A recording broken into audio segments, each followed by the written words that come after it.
iaitu produk AAA Condenser Cleaner Device. Alat tambahan ini adalah teknologi canggih dan ciri pintar dengan kawalan Wi-Fi secara jarak jauh menggunakan telefon pintar dan pemantauan data penggunaan tenaga elektrik secara masa nyata menggunakan aplikasi Smart Life. Penambahan Flexibly Mist Nozzle Spray menggambarkan proses pembersihan khusus untuk pemeluap, condenser, dan memberi tumpuan kepada penyelenggaraan pada bagi unit luar penyaman udara jenis split. Tujuannya untuk meningkatkan kecekapan sistem unit penyaman udara dan penjimatan penggunaan tenaga elektrik. Tanpa sistem pembersihan pemeluap.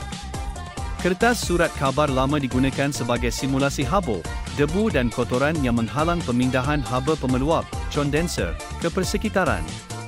Apa yang berlaku? Bacaan arus meningkat sebanyak 4/14A berbanding data spesifikasi AMP pada unit iaitu 3/90A disebabkan unit luar, outdoor, yang kotor dan menghalang pemindahan haba daripada pemeluap ke persekitaran. Pemampat bekerja keras dan meningkatkan penggunaan tenaga. Dengan sistem pembersihan pemeluap, kertas ditanggalkan dan sistem pembersihan automatik diaktifkan. Apa yang berlaku? Bacaan arus menurun sebanyak 2/89A berbanding data spesifikasi AMP pada unit iaitu 3/90A disebabkan unit luar, outdoor, yang bersih dan pemindahan haba daripada pemeluap ke persekitaran berlaku dalam keadaan baik. Secara kesimpulannya, kecekapan sistem unit penyaman udara meningkat dengan sistem pembersihan pemeluap.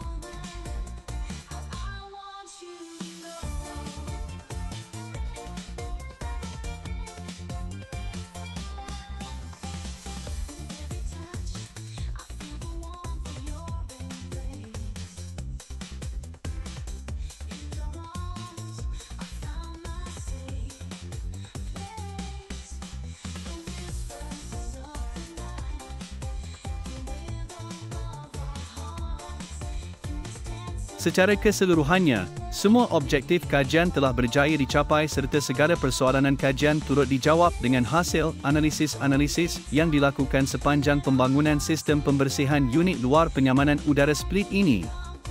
Ini membuktikan bahawa sistem pembersihan membantu mengurangkan penggunaan tenaga dan meningkatkan kecekapan operasi.